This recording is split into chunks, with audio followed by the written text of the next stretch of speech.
This video is brought to you in part by the patrons of the Lazy Eyebrow, and from the comments and watch time from viewers like you. Thank you! Why hello YouTube, greetings from the Lazy Eyebrow to a long overdue video. This is a video review for Legacy Velocitron Cosmos, a figure that annoyingly had everything distribution wise working against him and a very few people ended up owning. Like, first off, this wasn't exclusive, so thanks Simmons. Second, it was a subline exclusive, like Bumblebee here, so take availability and slash that by a factor or two. And third, it was short packed. Where most of the figures that came two in a shipment pack, Cosmos came as one, which is plain dumb considering it was a new figure in a series of mostly niche repaints. Honestly, picking one up became such a challenge that it's reported that not even the people that designed the figure in the first place were able to grab a copy of this. Like, who dropped every single ball on this release? Anyway, as for the figure itself, like all the reissued mini-bots so far, this one is really nice. You end up with a really nice circular UFO shape that fairly well resembles the G1 cartoon model. It's got this really nice two-tone green about him with a little bit of silver right up front. If you're an alt mode fan, this might bother you that there's no Autobot symbol up front here, like there was in the cartoon, but considering also in the cartoon it disappeared for robot mode and materialized on the chest, I'm not really bothered by this choice. I'd even say it was a good choice to make, as the Autobot symbol is now up here in what I'm assuming is the bridge for the UFO. I kind of like what they've done on the back as far as the molding goes. In the original toy, they hard cut into the circular shape to provide the jet thrusters, whereas here, they've kept the circular molding and popped the thrusters on top. It's a small change, but I kind of like it. As far as the thrusters go, though, this is how they looked originally, but I took a page out of Hobbies with Jose's book and drilled them out to give them a bit more definition, and I quite like the result. Up top, they've given us the red circle. At first glance, it's easy to assume that this is the top of the head, after all that's what it's supposed to be, but this is actually a semi-faux part, which here I'm kind of okay with for some reason. It looks good without sacrificing quality, so sure, it's pretty good. As for what I'm not really fond of, there's a bunch of gaps around here where the top of the mold doesn't really cover all of the lower parts. That's a bit unsightly.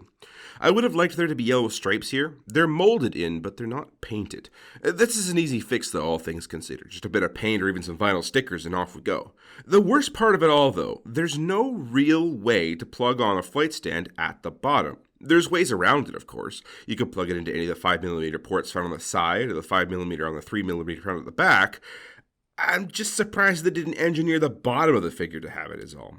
It's not really that big of a deal, I suppose. As for accessories, Cosmos came with a weird one. Good weird, but weird. He gets a rifle, which, alright I guess. I don't remember him having one, but okay. And second, being that he is in a subline about racing, he comes with a flag, and a checkered flag no less. Like Cosmos is now the flagman for the race. So sure, I guess. That's neat. Only one flag though, that being the checkered one. However, you can flip it over to say last lap.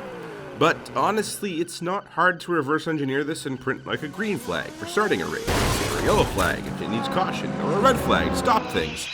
Who knows? Get creative. The parts are in my store. Anyway, these can plug onto the side so we can fly around waving the flag beside him, or behind him if they had a thought of clearances. It's real neat that something like this was included in the first place. So how about scale? What's the actual scale? Ha! Who knows? There is no real-world basis for this thing, so maybe it's 144. Maybe it's 1-to-1 and we were the planet in Child's Play all along. There is no real-world basis, so anything goes. As for scale with other figures, here he is with the truck, the van, the truck, the Lambo, the Corvette, and the Datsun. And other space figures like Skylynx and Astrotrain. So that was the UFO mode. It's pretty cool, honestly, and one of the last figures I expected Hasbro to crank out. There's a few little things here and there that make it not quite perfect, but honestly, they're all things I can live with. The Transformers will return after these messages. Do you work from home at a desk job? Do you sit for long hours wondering why your legs feel like they're on fire? Constantly being asked by your boss why you're sitting down on the job? Has this been happening for so long that your legs have turned to mush? I've fallen and I can't get up! Well, take a stand with the electric standing desk from FlexiSpots. Go from sitting to standing at the push of a button with 3 programmable heights. Dual motor construction allows for smooth transitions with loads up to 250 pounds to move the beefiest of gaming setups, or even small children. Comes in a variety of styles like bamboo and black, bamboo and white, bigger bamboo and black, bamboo and white but it has an indent and a tray, or many more. featuring environmentally friendly bamboo tabletop surface for stylish but durable desk. So you know it's good for the environment. Order twice in the next half hour and we'll double your order. That's right, 2 desks for the price of 2. So take a stand at work, get up out of your chair, show your boss you're no slouch, and get yourself an electric standing desk from FlexiSpot.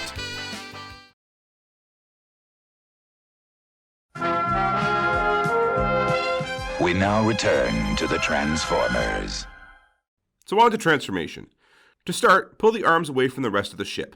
Untab the hip skirts, bring the whole crotch section forward, split the feet, and rotate them forward, then move these sections back and clip them in to make heels.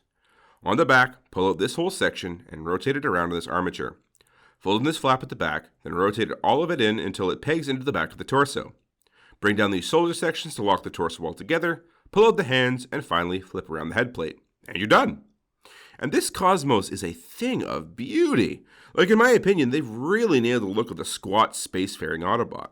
Like, they took this weird hip design and turned it into functioning hip skirts.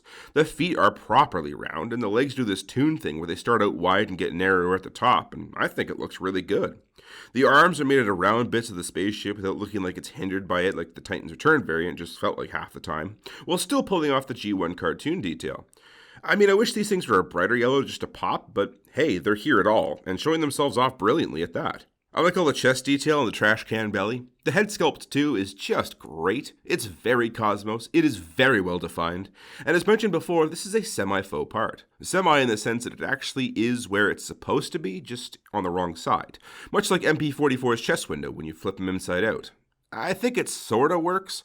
The transformation may not be quite as enjoyable, especially from an animation standpoint, but it still can be done with a bit of work. I mean, it's not like I'm having to animate the head having to move from one side of the figure to the other like some other figures I can think of.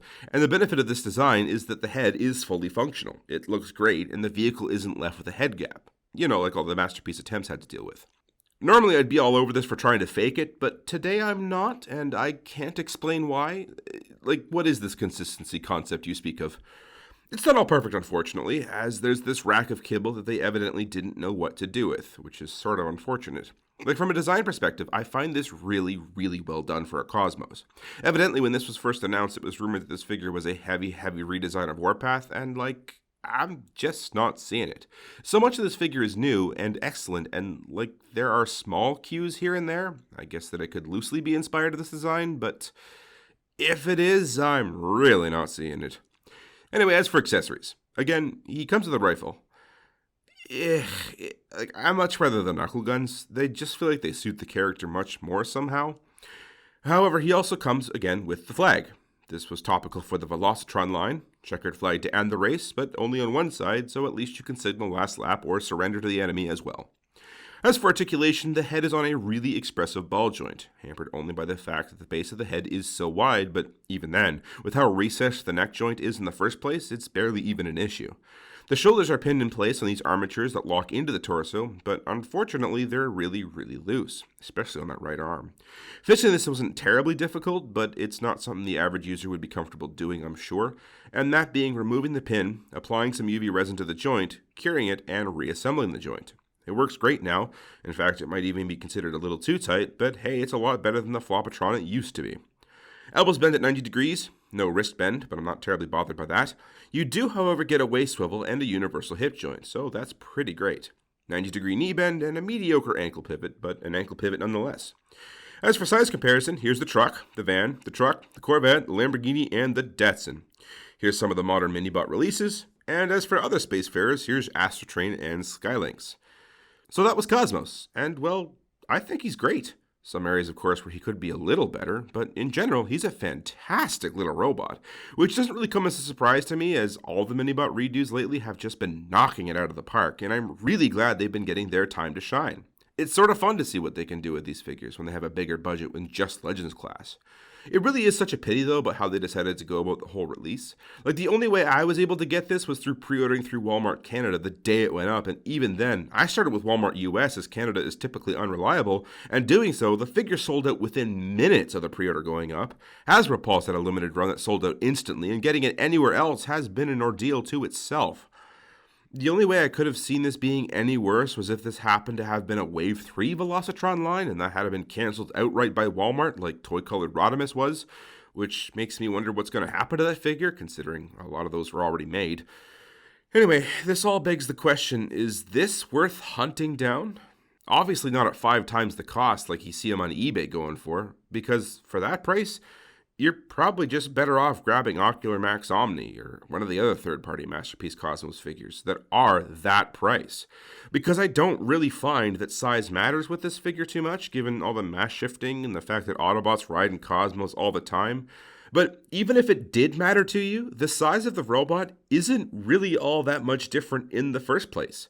Meaning, if you collect Masterpiece and you happen to find this particular figure at a reasonable price, I would almost recommend this figure as a cheap stand-in for a Cosmos in that display. Honestly, I do find this figure that good that it could stand in with your Masterpiece figures. They've really done such a stellar job. But would I pay Masterpiece pricing for it? Probably not. This has been the Lazy Eyebrow.